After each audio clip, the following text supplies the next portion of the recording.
एक जंगल में राजू और राधा अपने दो बच्चों के साथ रहती थी। एक का नाम था गोलू और एक का नाम था गुड़िया। गोलू अपनी बहन से बड़ा था और गुड़िया गोलू से छोटी थी। राजू और राधा दोनों ही अपने बच्चों को खूब ख्याल रखते थे। गोलू बेटा और गुड़िया बेटी, तुम दोनों मेरे साथ चलो, मैं तुम्हें दाना ढूंढना सिखाऊंगी। मम्मा, मुझे दाना ढूंढने की क्या जरूरत है? मुझे तो आप लोग भोजन देते ही हो, फिर मैं क्यों इतनी ज्यादा मेहनत करूं? गोलू बेटा, अगर तुम भोजन ढूंढना नहीं सीखोगे तो भविष्य में कैसे आगे बढ़ोगे? जब हम लोग बूढ़े हो जाएंगे तो हमें दाना लाकर कौन देगा? और जब तुम्हारी शादी हो जाएगी तो तुम्हारे बच्चों को कौन खिलाएगा? गोलू बेटा, दाना ढूंढना तो बहुत जरूरी है, वरना फिर भूखे ही मरोगे। इसीलिए दाना ढूंढने के लिए सीखना बहुत जरूरी है। अब चलो हमारे साथ जंगल में। मम्मा पापा, मैं भोजन ढूंढने नहीं जाऊंगा, मुझे नहीं सीखना है। अब आप लोग जाओ, मुझे आराम करना है, मुझे परेशान मत करो। गोलू बेटा, आराम कितना करोगे तुम? सुबह से आराम ही तो कर रहे हो।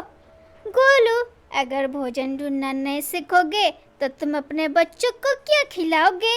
अपनी पत्नी को क्या खिलाओगे? कैसे अपना पेट पालोगे? इसीलिए बेटा, अब चलो भोजन ढूंढना सीखो।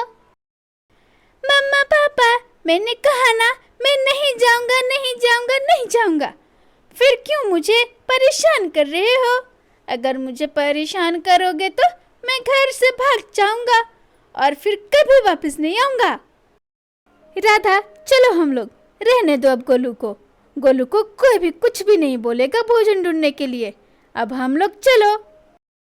राजू, राधा और गुड़िया सभी जंगल में भोजन ढूंढने चले जाते हैं। इधर गोलू भी घर में अकेला था और अकेले अकेले सोच रहा था। थोड़ी देर में चमेली भी आती ही होगी नदी पर। जब मैं उससे मिलूंगा तो उसे मैं गुलाब का फूल दूंगा। आज तो मैं उसे खुश ही करके रहूंगा, वरना इतनी खूबसूरत चिड़िया मेरे हाथ से निकल जाएगी। अच्छा रे बाबा, अब मैं चलता हूँ चमेली से मिलने।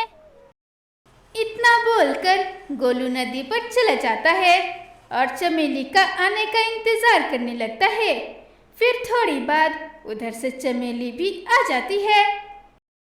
अरे चमेली, तुम इतना देर क्यों लगा दिए?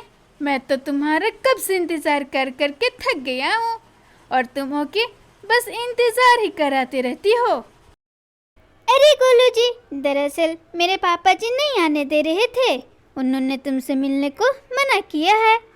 गोलू जी, आखिर मैं बिना शादी किए आपसे कब तक मिलूंगी? आज मैं आपसे यही बोलने आई हूँ, अगर कल आप मुझसे शादी नहीं करोगे तो मुझे भूल जाओ। अच्छा, अब मैं चलती हूँ। अरे चमेली, रुको तो सही। अच्छा, मैं आज ही अपने मम्मी पापा से बात करूँगा, तुम नाराज मत हो। मैं तुमसे बहुत ज़्यादा प्यार करता हूँ, मैं तुमसे ज़रूर शादी करूँगा। हाँ हाँ, बस जुमले बोलते जाओ, जुमलेबाज की तरह, और करना कुछ भी नहीं है। कब से तो बोल ही रहे हो, आज बात करूँगा, कल बात करूँगा, न जाने कब बात करूँगा, लेकिन करना कुछ भी नहीं है। तुम बस जुमलेबाजी करो। अब मैं चलती हूँ, भूल जाना मुझे। चमेली, रुको तो सही, तुम नाराज मत हो। मैं हूँ ना, मैं आज ही अपने घर पे बात करूँगा, कल तुम तैयार रहना शादी के लिए। अच्छा, अब मैं चलता हूँ और तुम भी अपने घर जाओ। फिर गोलू वहाँ से अपने घर के लिए उड़ता है और चमेली भी अपने घर चली जाती है।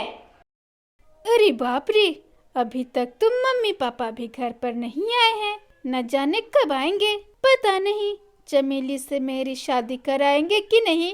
हे ऊपर वाले, मेरी शादी करा दे रे बाबा, वरना इतनी खूबसूरत चिड़िया मेरे हाथ से निकल जाएगी। नहीं नहीं, मैं ऐसा नहीं होने दूंगा, मैं मम्मी पापा को जरूर मना कर ही रहूंगा। गोलू अपने आप से इसी तरह बातें कर ही रहा था कि उधर से गोलू के मम्मी पापा और गुड़िया सभी भोजन लेकर आ जाते हैं। अरे गोलू बेटा, तुम तो कह रहे थे तुम्हें आराम करना था, फिर यहाँ खड़े होकर टुकुर टुकुर क्या देख रहे हो? पापा जी, मुझे आप लोगों से बहुत जरूरी बात करनी है। हाँ हाँ बोलो गोलू बेटा, तुम्हें क्या जरूरी बात करनी है हमसे? पापा जी, मैं चमेली से शादी करना चाहता हूँ, मेरी शादी करा दीजिए आप लोग। गोलू बेटा, तुम सठिया गए हो। अरे भला तुम्हारी शादी की उम्र ही क्या है जो तुम्हारी शादी करा दूं? ना भोजन ढूंढने आता है और ना कोई काम करने आता है। शादी करके क्या खिलाओगे चमेली को? मम्मा, मैं ये सब कुछ भी नहीं जानता, बस मुझे शादी करनी है। अगर आप लोग मेरी शादी नहीं करोगे तो मैं मर जाऊंगा और घर से भाग जाऊंगा। पापा जी, मेरी शादी करा दो बस, वरना मैं खुद से ही शादी कर लूंगा। गोलू, ये तुम कैसी बातें कर रहे हो? क्या तुम्हें जरा सा भी अकल नहीं है? ठीक है गोलू बेटा, तुम्हारी जैसी मर्जी, तुम वैसा करो। अब हम लोग कुछ भी नहीं तुम्हें बोलेंगे और ना ही कुछ समझाएंगे। सुबह होते ही गोलू जिद करके चमेली से शादी कर लेता है और इसी तरह कुछ महीने बीत जाते हैं। कुछ महीने बीत जाने के बाद एक दिन चमेली बोलती है, गोलू जी, आपको तो दाना ढूंढने बिल्कुल भी नहीं आता है और मैं इतनी मेहनत करके भोजन लाती हूँ, वो भी इन बुड्ढों को खिलाने में मेरा भोजन खत्म हो जाता है। अब बस मैं इन सभी को नहीं खिला सकती हूँ। ऊपर से एक जवान बेटी भी है जिसकी शादी की जिम्मेदारी भी है। इतना मैं सब कुछ नहीं कर सकती हूँ। आप जाकर बोल दीजिए अपने माँ बाप को ये घर छोड़कर सभी चले जाएं, वरना मैं सभी को जहर खिला दूंगी और सबको जान से मार दूंगी। अरे अरे चमेली मेरी जान, तुम नाराज मत हो, मैं हूं ना, मैं सभी को घर से बाहर निकाल दूंगा, बस तुम नाराज मत हो। इसी तरह दोनों बात ही कर रहे थे कि राजू उनकी बातें सुन लेता है और वो चुपचाप वहां से जंगल की ओर भोजन लाने चला जाता है। राजू के दिल दिमाग में तो वही एक बात चल रही थी। वो उड़ते उड़ते एक नदी के किनारे पहुंच जाता है और वहां जाकर बैठकर अपने आप से बातें करने लगता है। हे ऊपर वाले, ये तूने क्या किया? मेरी ऐसी किस्मत कि मेरा ही बेटा घर से बाहर निकालने में लगा है। काश मैं उसके जितना पूरा करता तो ऐसी हालत न होती। अगर हम सभी को घर से बाहर निकाल दिया तो हम लोग कहाँ जाएंगे? और अभी तक गुड़िया की शादी भी नहीं हुई है।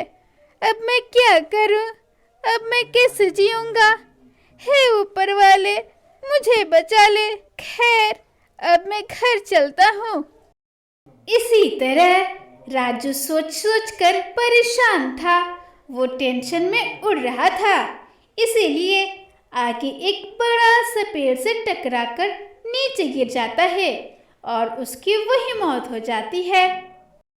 मम्मा और गुड़िया, पापा जी की मौत हो गई है। पापा जी एक पेड़ से टकराकर नीचे गिर गए और उनकी मौत हो गई है। इसीलिए मम्मी जी अपनी बेटी को लेकर यहाँ से हमेशा हमेशा के लिए घर छोड़कर यहाँ से चली जाइए। यहाँ आप लोगों का बोझ नहीं उठा सकते हम लोग। चमेली बहू, ये तुम क्या कह रही हो? अपनी जुबान पर लगाम लगाओ। मम्मा, चमेली सही कह रही है, यहाँ से चली जाओ, हम लोग आपका बोझ नहीं उठा सकते हैं। गोलू बेटा, जब तुम्हारे बाप नहीं रहे तो हम लोग तुझ पर बोझ बन गए। कुछ तो शर्म करो, ऐसी बातें करते हो। तुम जब छोटे थे तो हमने तुझे कभी बोझ नहीं समझा, तुझे प्यार से रखा, पढ़ाया लिखाया, शादी कराई, और अब जब हमारी बारी आई तो मैं बोझ बन गई। हाय रे मेरी फूटी किस्मत, न जाने किस अनाड़ी औलाद से मुझे पाला पड़ गया। मामा, अब ज्यादा बकवास मत करो। गुड़िया को लो और यहाँ से हमेशा हमेशा के लिए इस घर से बाहर निकल जाओ, वरना मैं तुम दोनों को बहुत मारूंगा। गोलू जबरदस्ती अपनी बहन और माँ को घर से बाहर निकाल देता है। राधा भी अपनी बेटी गुड़िया को लेकर निकल जाती है और उड़ते उड़ते दूर किसी घने जंगल में चली जाती है और एक जगह पर बैठकर दोनों माँ बेटी रोने लगते हैं। मम्मा मम्मा, आप मत रोइए, मैं हूँ ना अभी। मैं आपको कभी अकेला छोड़कर नहीं जाऊंगी। मम्मा, अब आप रोना बंद कर दीजिए और जिंदगी में आगे बढ़िए। हम दोनों एक दूसरे का सहारा बनेंगे मम्मा। हाँ गुड़िया बेटी, अब हम दोनों ही एक दूसरे का सहारा हैं। बस ईश्वर से यही दुआ है, ऐसा बेटा किसी को न दे। अपना बेटा होकर पराया हो गया। फिर दोनों माँ बेटी अपने दुखों को भुलाकर जिंदगी में आगे बढ़ने की कोशिश करते हैं।